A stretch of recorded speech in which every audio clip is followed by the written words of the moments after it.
অন্যদের যখন ব্রেকআপ হয়। হ্যালো, কখন থেকে ফোন করছি? বেস্ট ফ্রেন্ডের সাথে বিজি নাকি? তোমার সবসময় ওকে নিয়ে খুব সন্দেহ না? তাহলে একটা কাজ করো, আমার সাথে বরং ব্রেকআপ করে আরে শোনো, রাগ করছো কেন? আমি তো জাস্ট আচ্ছা ঠিক আছে, সরি। বেবি এসো, খাওয়াটা ঠান্ডা হয়ে যাচ্ছে। মম, আমি এখন কিচ্ছু খাবো না, আর আমাকে এখন একদম ডিস্টার্ব করবে। আচ্ছা ঠিক আছে, তোমার মুড ঠিক হলে চলে এসো। আমি একটু বেরোচ্ছি। কোথায় যাচ্ছ এটা তো বলে যাও। এখন আমি পার্লার যাচ্ছি, দেন আমি পাবে যাব। তোমার ফিরতে অনেকটা রাত হয়ে যাবে। আচ্ছা ঠিক আছে। আর আমাদের যখন ব্রেকআপ হয়। আমি কি এমন করলাম বলো? আমি তো শুধু বললাম তুমি কি করছো, তুমি এর জন্য প্লিজ আমার সাথে ব্রেকআপ করো না। তোমার সব সময় আমাকে নিয়ে সন্দেহ করা না? যাও ব্রেকআপ। এবার আমার কথা শোনো please। একদম আমাকে কল করবে না।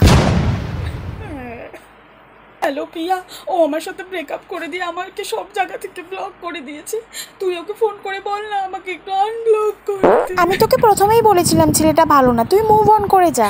না, আমি ওকে কোনোদিনও বলতে পারবো না। আমি ওর জন্য 7 জন্ম অপেক্ষা করব। তাহলে তুই কাঠ ঘাটের মরা। কি রে, কখন থেকে ডাকছি, আসবি তো নাকি? হ্যাঁ আসছি। হ্যাঁ মা বলো। কি খাবি? আমায় একটু বীজ দাও। কি বললি? কি খাবি তুই? না না, কি বানিয়েছো ওটাই দাও।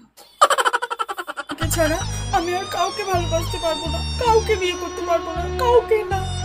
কি রে, তোর জন্য সরকারি চাকরিওয়ালা সম্বন্ধ এসছে, তাড়াতাড়ি রেডি হয়ে নে। বিয়েটা তাহলে করেই নি।